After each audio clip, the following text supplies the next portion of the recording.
사랑합니다, 행복님. 오늘도 찾아주셔서 감사합니다. 여러분, 자식이 먼저 연락하지 않으면 어떻게 하시나요? 요즘 애들은 원래 그래 하고 그냥 넘어가시나요? 아니면 어떻게 부모한테 연락 한 통을 안 하냐며 서운해 하시나요? 그런데요, 중요한 사실 하나 알려드릴까요?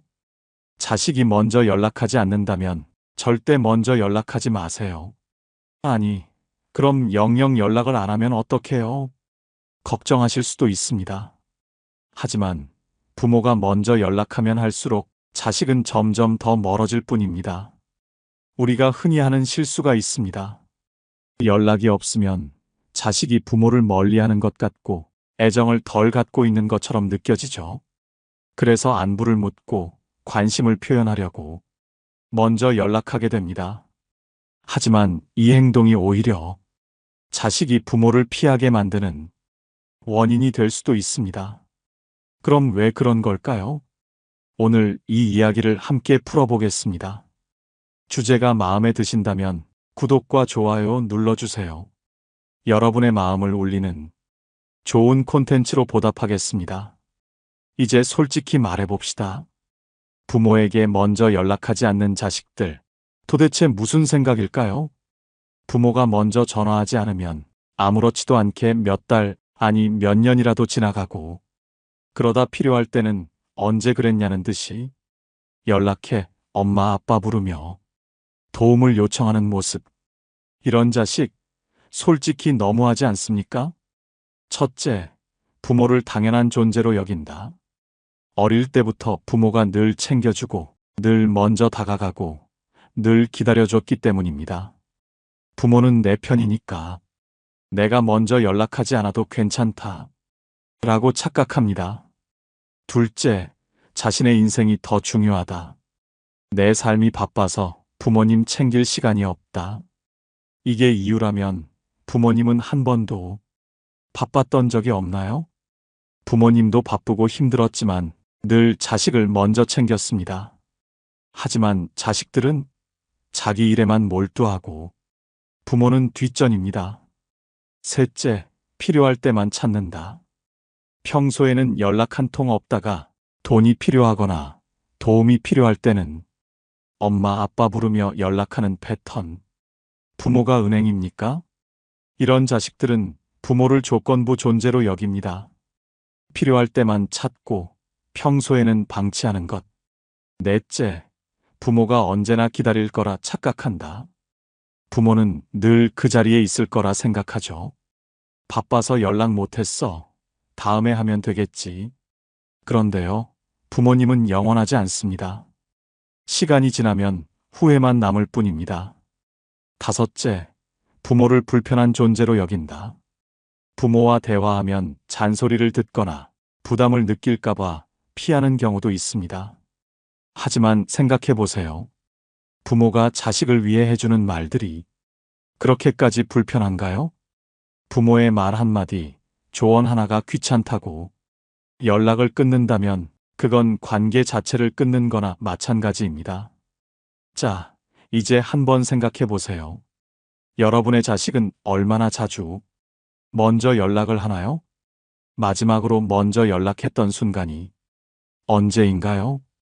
혹시라도 부모님이 먼저 연락하지 않으면, 영영 연락하지 않을 자식이라면 그런 관계를 계속 유지해야 할까요? 부모가 먼저 연락을 끊으라는 말이 아닙니다. 하지만 자식이 먼저 다가오도록 기다려볼 필요는 있습니다. 한쪽이 일방적으로 노력하는 관계는 건강하지 않습니다. 부모도 때로는 냉정해질 필요가 있습니다.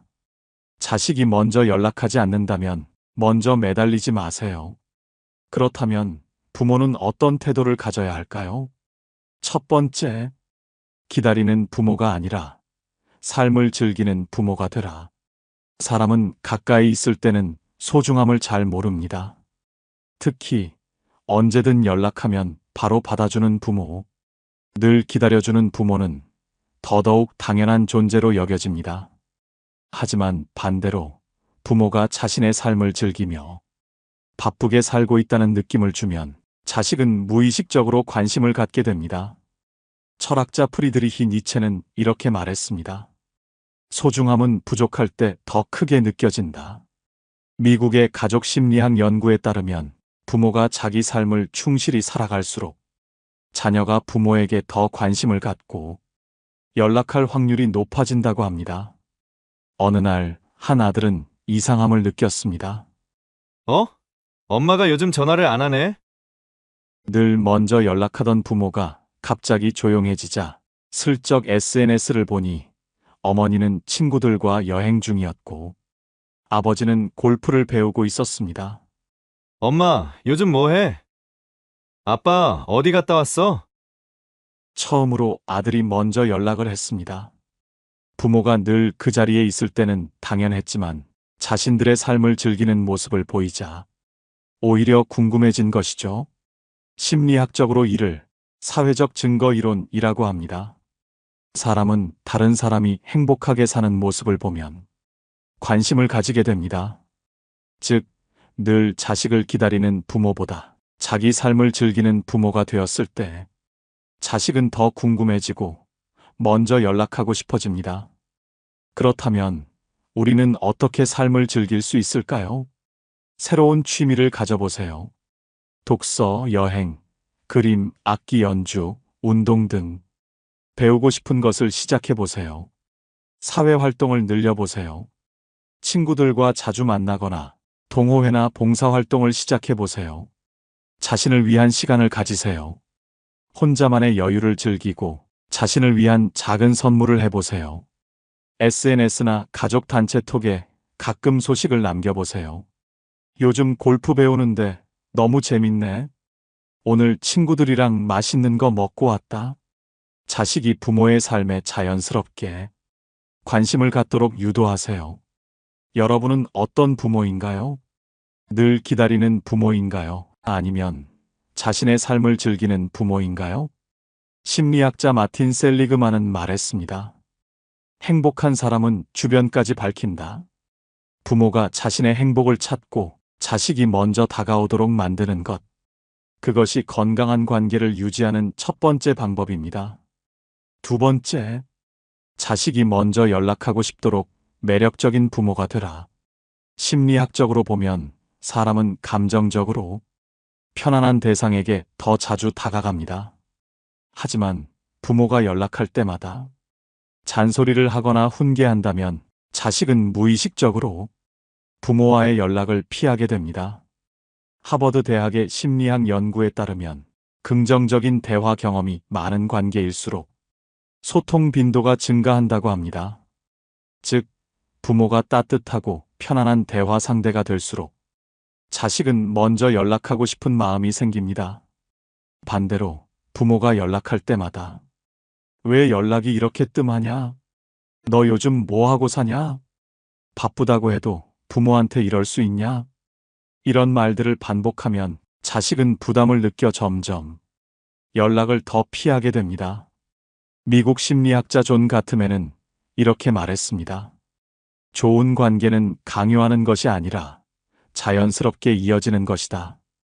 혹시 이런 경험이 있으신가요?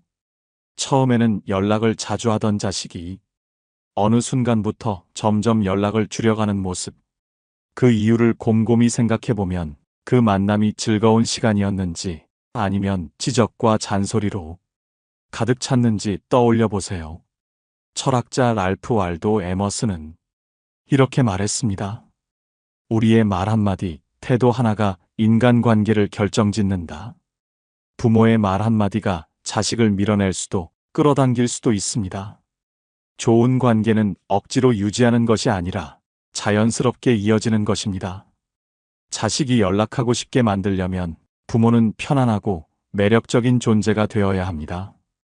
그렇다면 자식이 먼저 연락하고 싶은 부모는 어떻게 말할까요?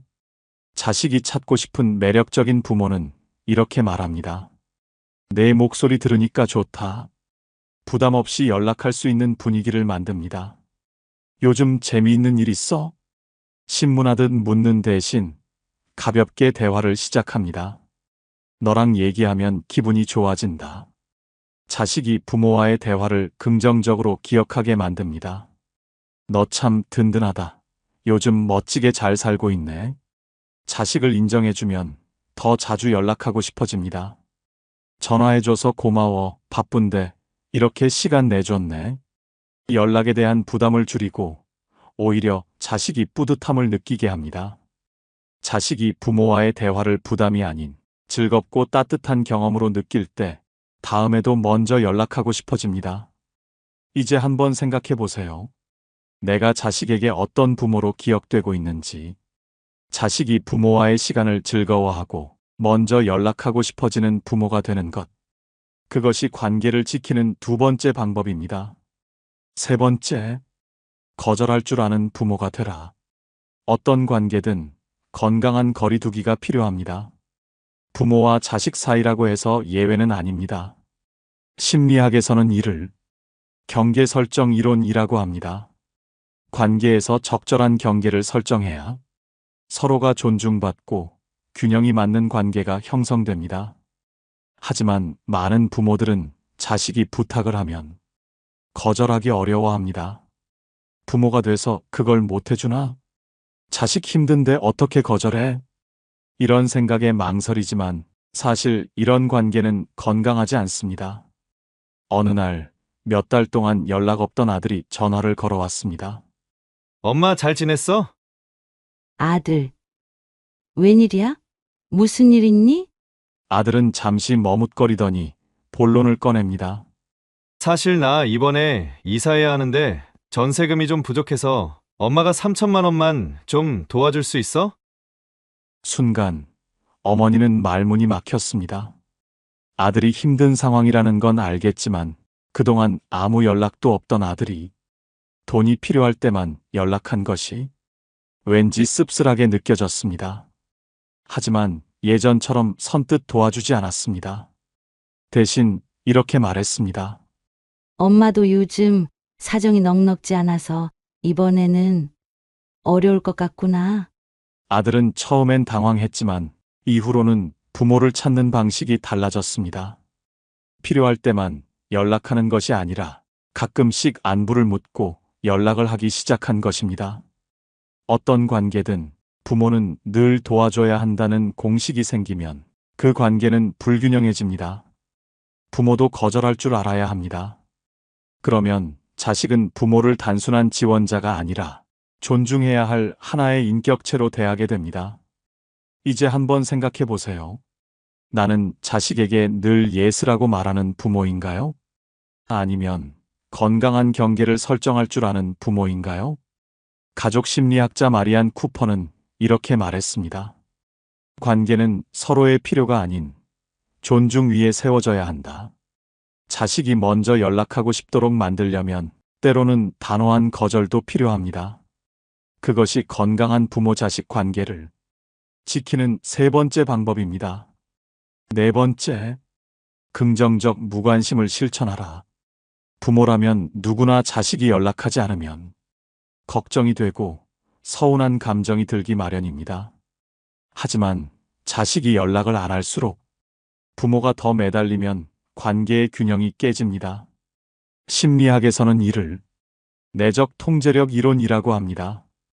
자신이 통제할 수 없는 것에 집중할수록 스트레스가 커지고 반대로 자신이 통제할 수 있는 것에 집중할수록 마음이 편안해진다는 개념입니다.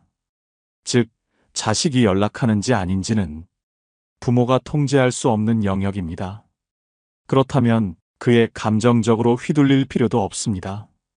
오히려 연락 오면 반갑고 안 오면 내 할 일 하면 된다. 이런 태도를 가지는 것이 관계를 더 편안하게 만듭니다. 그렇다면 긍정적 무관심을 실천하는 방법은 어떤 것이 있을까요? 연락 올 때 반갑게 받고 없으면 내 삶을 즐긴다.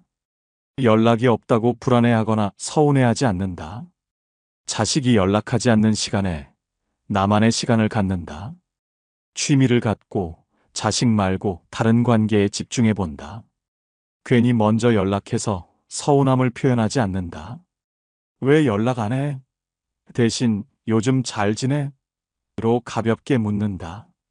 내가 연락해야 할 이유가 있을 때만 연락한다. 특별한 용건이 있을 때만 자연스럽게 연락한다. 자식이 먼저 연락했을 때 부담 없이 대한다. 왜 이제야 연락했어? 대신 목소리 들으니 반갑네. 라고 말한다. 부모가 먼저 연락을 기다리는 순간 자식과의 관계에서 주도권을 잃게 됩니다. 하지만 긍정적 무관심을 실천하면 자식은 부모의 삶이 궁금해지고 오히려 먼저 연락할 가능성이 높아집니다. 이제 한번 생각해 보세요. 나는 자식의 연락에 연연하는 부모인가요? 아니면 내 감정을 스스로 조절할 줄 아는 부모인가요? 심리학자 마르틴 셀리그만은 이렇게 말했습니다. 행복한 사람은 타인의 행동에 휘둘리지 않는다. 자식이 연락하지 않는다고 초조해하지 마세요. 오히려 연락에 연연하지 않을 때 자식이 먼저 부모를 찾게 됩니다. 그것이 건강한 부모-자식 관계를 지키는 네 번째 방법입니다. 다섯 번째, 가끔은 가볍게 소식만 전하기. 자식이 연락을 하지 않는다고 해서 완전히 연락을 끊어야 하는 것은 아닙니다. 연락을 강요하지 않으면서도 부담 없이 소통할 수 있는 방법이 있습니다. 바로 소식만 전하는 가벼운 연락입니다. 한 어머니는 자식이 먼저 연락하지 않는 것이 서운했지만 예전처럼 재촉하거나 잔소리하는 대신 가끔 짧은 메시지만 보내기로 했습니다. 오늘 시장 갔는데 네가 좋아하는 과일이 많이 나왔더라?